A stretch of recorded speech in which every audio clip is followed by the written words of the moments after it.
So we're deep in the summer heat. Of course, if you're watching online or perhaps you're watching this at a later date, maybe that's not what you're experiencing. But for those of us who are here in person right now, what we all have in common is that we've been kind of suffering through the Arizona summer together. And as we were just reminded, there's some power in reclaiming and renaming some of these things for ourselves, maybe in hopes that it'll actually allow us to feel differently and have a more positive outlook. So I've been thinking about what are some of the things that I've been really enjoying and appreciating about Tucson summer. The first is I feel like I never need to use an iron during the summer. My technique is I just douse my shirt in water and then I walk outside and I'm dry by the time I'm going wherever I'm going. And not only that, no wrinkles. So it's a great method. You can try it out.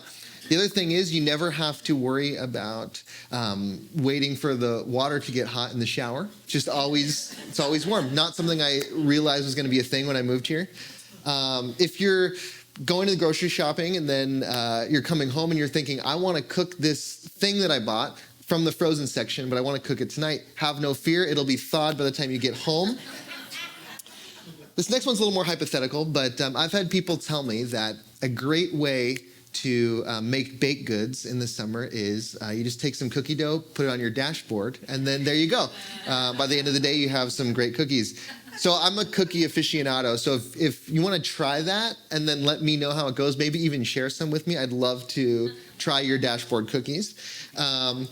And then lastly, this one's a little more dangerous, so I don't recommend it, but I'm a big sauna person, and I thought if there was ever a reason why, my sauna that I normally go to is closed, then I could just go into my car and roll the windows up and turn the AC off and just kind of sit there, and, it'll get sauna temperatures pretty fast. Like I said, I don't recommend this, but, for a sauna person like me, it's an option. So the point I'm making is that here in Tucson, here in the Southwest, there's a price of admission. See, we love it here, most of the time, but then there are some more difficult times, right? And there's a price of admission of being here. Wherever you live, there's going to be a price of admission. For some place, it might be a really difficult winters, right? So we just understand that. But the reality is life also has a price of admission, right? That life has within it difficulties, challenges, circumstances that we can't predict, that we can't control.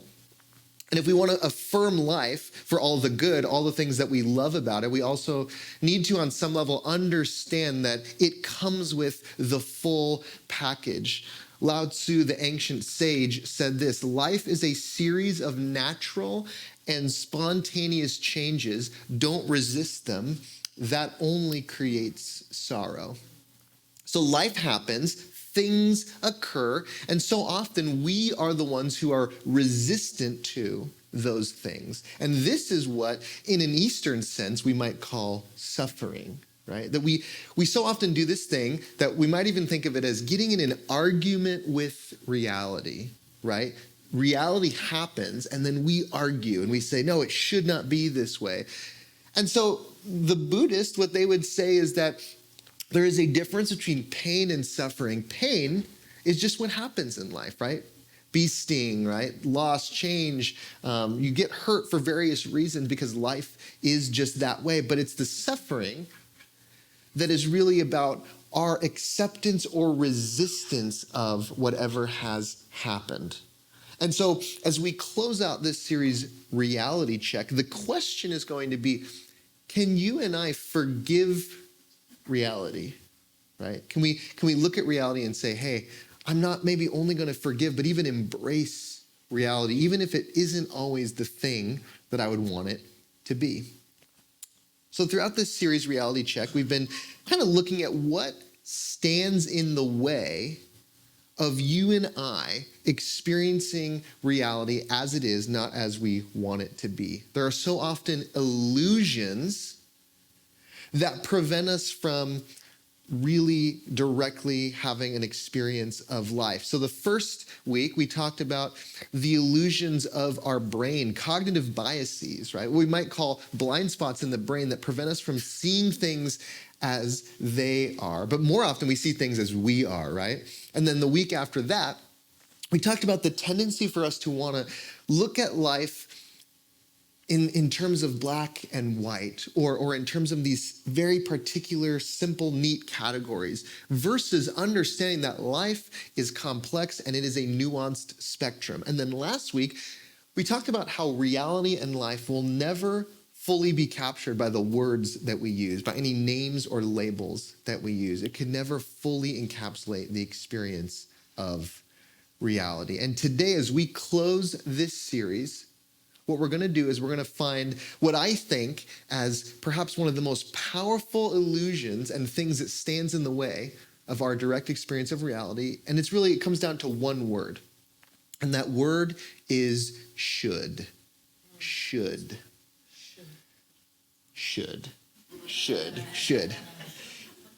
See, whether or not we realize it, if we're honest with ourselves, so much of our lives are dictated by this word should, that we look at so many situations in life and we say, this should have been different. They should have done differently. That should not have happened. That wasn't supposed to be that way. And so much of our life comes down to this tension between what should be and what is. And so today, this final message of this series is going to be called Loving What Is. And I borrow that title from an author named Byron Katie, who wrote a wonderful book called Loving What Is. And in that book, she outlines this process that she created called the work. And the work is basically a way for us to do an internal reality check on our own beliefs, our own shoulds. And so we're going to get into that a little bit later. But when it comes to loving what is, it's really about just accepting reality. Reality is another name for what is happening. Can we accept it? Can we even learn to love it? Well, as Byron Katie says, when you argue with reality, you lose, but only 100% of the time. Those are some pretty terrible Vegas odds.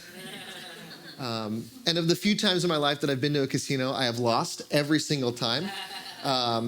So if arguing with reality has any similar statistical likelihood of winning as any time that I've ever been to a casino, then it's something I want to avoid, right? But we do it anyway, right?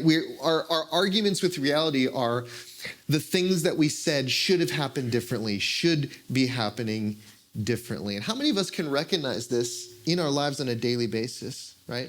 Like traffic should have been much better.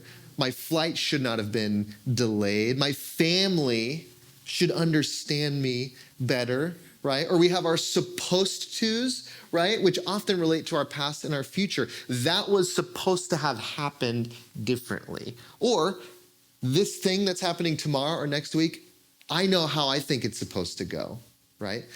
And yet all of these things, they're all traps, yet they're traps that you and I all get caught in.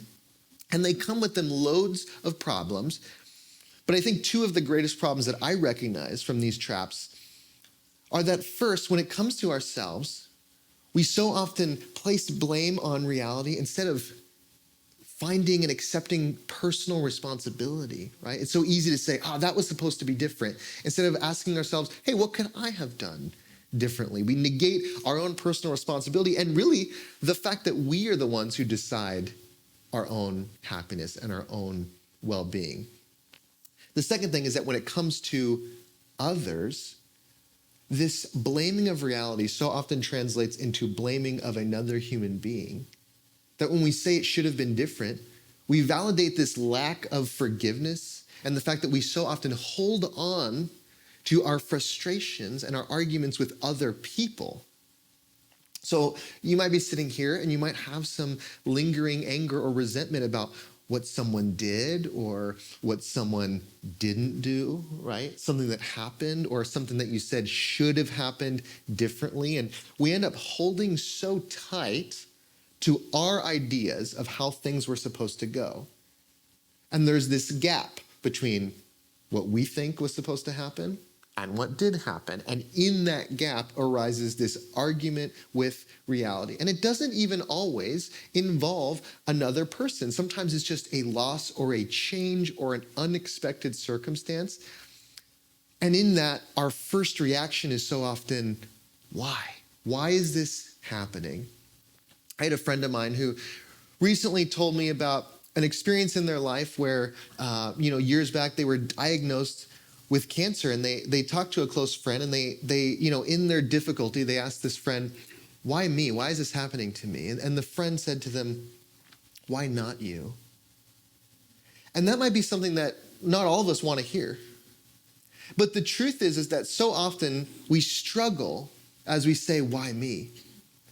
And perhaps a statement like, why not you, is a gateway and it's a door to making peace with realizing, hey, all of this is beyond me. I don't get to run how the universe works, right? And it's about a letting go and a surrendering and saying, hey, this all is beyond me. So let me not struggle with the aspect of reality that I have control over, which is my own peace with a particular situation. But I want to be clear, I don't want to give you the impression that I think it's wrong to question when challenging things happen in our life, or that it's wrong to wrestle or have a tension with reality. In fact, I think struggling and wrestling with reality is inherent to our human experience. In the Judeo-Christian tradition, the Old and New Testament follows the story of the people of Israel. And the name Israel translates to wrestles with God. So this story of this people's relationship with God that composes of all of these books of the Bible is actually a story of wrestling and of facing tension with reality. And it really kind of is pretty well exemplified in this one particular story in the Bible, and in particularly the Old Testament and in Genesis. And it's the story of Jacob and his brother Esau. Now, Jacob is my namesake. I wasn't named after Jacob from the Bible, but every Jacob, in a way, was named after Jacob in the Bible, if you trace it back far enough. And people always say, like, oh, you have a biblical name. And a lot of people don't realize the name Jacob means deceiver. So maybe if there's like a politician named Jacob, I don't know, I'd be worried about that. So it's not so great of a name when you actually look at it. But the reason that Jacob was named deceiver is because he followed his twin brother coming out of the womb, and he was grasping at his heel. And this was taken as a metaphor, a symbol that in a way he's always going to be spending his life deceiving and tripping up his brother. And in fact, this proves to be true, that Jacob and Esau, their relationship is marked by conflict and marked by, on Jacob's part, deceit. Right? And so there's this conflict that exists between these two brothers, and it defines both of their lives. And for Jacob in particular, it leads to a lot of fear, because Esau is this strong warrior. Jacob, not so much. Maybe that's where my namesake comes in, right? He's not so much maybe more a words guy or something. But so defined by this struggle, these brothers have tension that lasts their whole life. Anyone have sibling tension out there? You're like, are they watching? I can't say it too loud. So this bubbling up of tension comes to a head where later in life, they are going to convene and come together, and Jacob fears that his brother will finally take the revenge on him that he has been waiting for his whole life. And so the night before this confrontation, Jacob decides to spend the night alone and wrestle with his own feelings and tensions about this situation, about what is happening in his life. And so we pick up the story at Genesis 32, verse 24. But Jacob stayed behind, left alone in his distress and doubt. In the twilight of his anguish, an unknown man wrestled with him until daybreak. Anyone ever felt something you might describe as the twilight of your anguish? So something else we might take from this passage is this unknown man has not been referenced up until this point. And so it's a little bit odd that Jacob sets camp and then all of a sudden someone shows up and just starts wrestling him. Anyone who's ever been camping knows it's not like a normal thing that happens when you go camping. And so what we might do is you might take that this is actually entering into the land of metaphor, entering into the land of symbolism. And in fact, many people have looked at this unknown man as a representation of Jacob's wrestling with God. And so imagine that as we continue throughout this story. When the man saw he was not winning the battle with Jacob, he struck him on the hip socket, and Jacob's hip was thrown out of joint as he continued to wrestle with him. The man said, "Let me go, the dawn is breaking." And Jacob replies, "I will not let you go unless you bless me." The man says, "What's your name?" Jacob tells him, and the man says, "You will no longer go by the name Jacob. From now on, your name will be Israel, because you have wrestled with God and humanity, and you have prevailed." Couple things we might take from this story. First, if you're ever at a campsite, usually they say like, hey, there are bears, don't leave food out. If you're ever at a campsite and it says, unknown people will come and start wrestling you, maybe don't camp there. But the second is that, friends, to wrestle with reality, to have a tension and a conflict with what is going on in your life, and maybe you would say, I'm even wrestling with God. To wrestle with God is to see the face of God, to come face to face with reality. It is a very human experience to do. But what we can also recognize is that our wrestling will leave scars. It will leave wounds. Jacob, in this story, has his hip thrown out of his socket, and for the rest of his life, he walks with a limp. How many of us, in our tensions, our doubts, our struggles with reality, have experienced some hurt, right? In a metaphorical sense, our experiences with questioning and fighting against how things are have left some spiritual, emotional scars, right? So be aware of the dangers when wrestling with reality. But that struggle leads us to an acceptance. It leads us to a place where we say, I can't do this anymore. I can't fight like this anymore.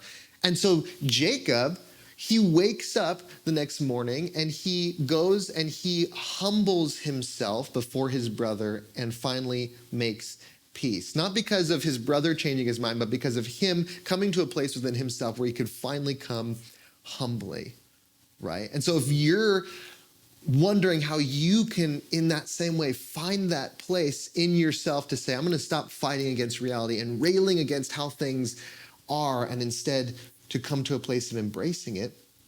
And if you want to do that, what's interesting is it's not that it's necessarily, the most spiritual thing to do. It's actually just recognizing where the suffering is coming from and stopping it. Or as Byron Katie says, I'm a lover of what is, not because I'm a spiritual person, but because it hurts when I argue with reality. How many of us, we do our spiritual practices not to become some ultra spiritual person, but to avoid pain, right? To avoid stress, to alleviate the anxiety.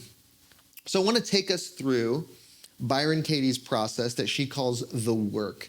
And the way it works is take a belief or a thought that you might recognize has been guiding how you're living, right? A belief that says, well, if only this situation was different, or if only this person was different, I would be happy, I would be at peace. And she invites us to ask 4 questions to that belief. The first is it true? The second is, can you absolutely know that it's true? The third is, how do you react when you believe that thought? And the fourth is, who would you be without the thought? So I'll give you an example. Maybe something that we can all relate to. Let's just say that in your life, someone has let you down, someone has hurt or disappointed you. And in your heart, if you're honest, what your heart is saying is, if they would only own up to what they did, if they would only ask for forgiveness, if they would only come to me and recognize how they've hurt me, I would find peace. I would be happy. So you take that thought, that belief, and run it through these questions. It's a bit of a reality check. And so you would say, is it true? Well, you'd probably say yes, because that's why you're here in the first place. But then the second, can you absolutely know it's true. And if you're being really honest with yourself and really reflective, what you would say is, well, this idea that I would only be happy if they would do something, I can't absolutely know that for certain. I can't know beyond a shadow of a doubt that they ask for forgiveness and it instantly makes me feel better. And so the cracks are already starting to form. And then you go to question 3. How do you react when you believe that thought? Well, when I believe that my happiness depends on someone else doing something, I feel tight, I feel resentful, I feel heavy, I feel angry, I feel just desperately wishing that they would do the thing that would grant me peace, right? And lastly, who would you be without that thought? Who would I be without the thought that I need someone else to do something for me to give me peace? Well, I'd feel free without that need. I'd feel light, I'd feel open. And then the last thing that she invites us to do is to do something called the turnaround, which is to take that initial thought and flip it. So the thought is, if this person apologized, I would be happy. And the turnaround is, I don't need anyone to do anything for me to be happy, right? In fact, it's the belief that they need to do something differently. That's what's making me unhappy. So Jacob, he's in that tent, he's wrestling with God. He spent his whole life thinking, if only my brother Esau would just let it go, we could be at peace. And yet in that moment, he realizes, I'm the one, I need to humble myself. I need to change. I need to come to terms with our relationship. It's nothing about someone else doing something, but it's about what I need to do within myself. Friends, what's happening in our lives is not always the problem. The problem is very often our idea about what should or should not be happening, right? There's the thing that's going on, and then there are our beliefs about that thing. And it's our beliefs, it's our thoughts, that's where we get stuck. So to forgive reality is to perhaps stop needing it to be something other than what it is, because that is, by definition, what it is, right? So to forgive reality is to say, hey, I don't need this person to do anything, or I don't need this circumstance to change for me to find peace. It's accepting that. It's a hard truth, but it can lead us towards a place of peace. And one of the ways that we might, find some help in that journey is to look back at our lives, to look back at the various moments in our journey, and to realize that the circumstances and the moments where we would have most said, this shouldn't be happening, this is going wrong, this is not supposed to be this way, that those moments end up becoming essential to who you and I are. That the most difficult moments end up becoming central to what made us who we are today, right? In that way, I think that our lives, our stories are almost like the Tower of Jenga. Any Jenga fans out there? I love Jenga, but I've found that when you play Jenga with people who've never played before, you're sometimes aghast because they're making decisions that defy the laws of physics. You're thinking like, I know that if both blocks on either side are gone, you can't just pull out the middle one, but someone will try to do it. And you're like, well, I guess you're going to lose and I win, so I'll let you do it, but it doesn't feel right. And yet, our lives are so much like this, that every little thing that happens in our life, good or bad, it's like a block in the Jenga tower of who we are. And you take any of those out, you say, I wish that would have gone differently. I don't want to accept this as part of my story. But you take it out, the whole tower collapses. Because everything that happens to you is a product, or rather you are a product of everything that's happened to you. Everything that happens to you is essential to who you have become. So if I look at my life, and I would say, there were so many moments where things could have gone so much better. I could have been treated differently, right? I could have had an easier time, and I could have been better understood in this situation. Yet if I could snap my fingers right now and change any one of those moments, I probably most likely wouldn't be here with you in this room. And the same would most likely be true for you. We are the product of everything that has happened to us. So, of course, we could ask why, but we could also find that deeper place of acceptance.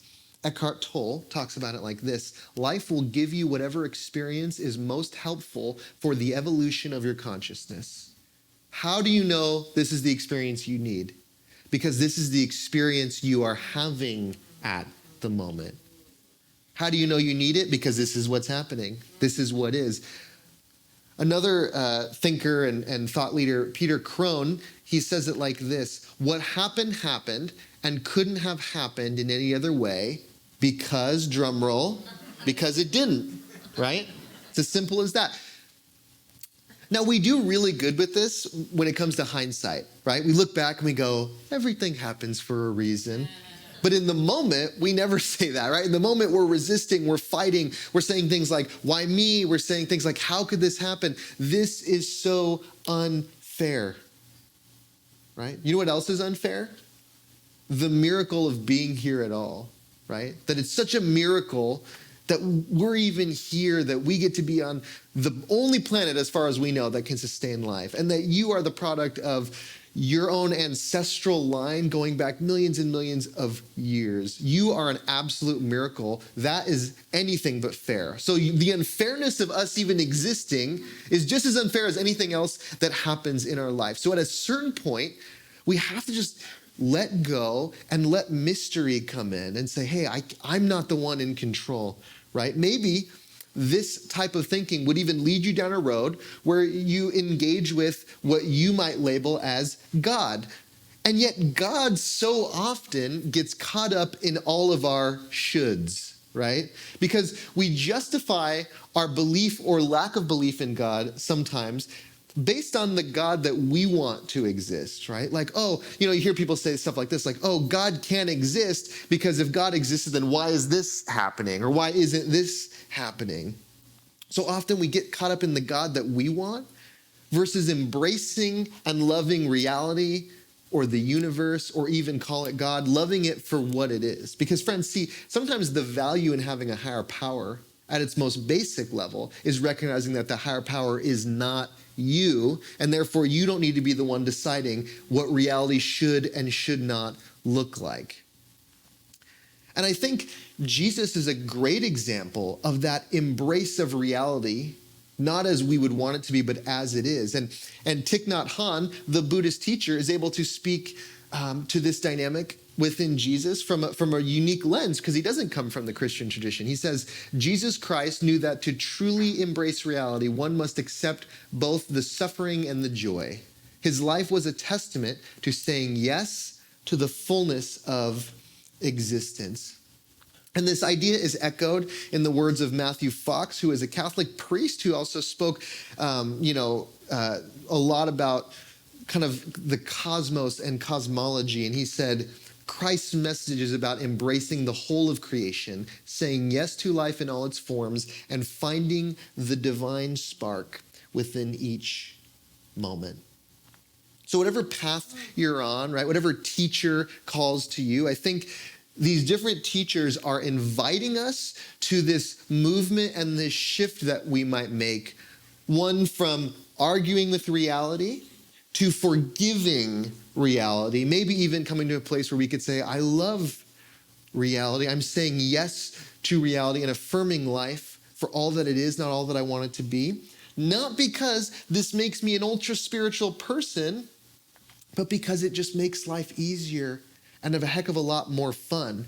As Byron Katie says, when we stop opposing reality, action becomes simple, fluid, kind, and fearless. We so often talk about this dynamic between fear and love and letting go of fear. And what I find is that fear drops dramatically if we stop saying, oh, what if this thing that I don't want to happen happens, right? We live in that place of, oh, I don't want this to happen. I hope things go the way that they're supposed to. And what if instead we might say, hey, whatever happens is there for my growth and my evolution, because as Eckhart Tolle said, how do I know it's there for my growth? Because it's there. Here it is, right? And I'll share with you my personal perspective on this, though I value everyone's, but my personal perspective on it is that when we talk about the things that happen in our life being there for our growth, I don't think of it as God standing outside of creation, pointing at you saying, you know what that person needs? You know what? They need a flat tire because they really need to slow down, Or they need, jury duty, right? They need to be humbled a little bit. Or I know that person over there, they asked for no cheese, from the server. They said, I'm lactose intolerant, but I think put some cheese in there anyway, you know what I mean? I personally don't think that's how it works.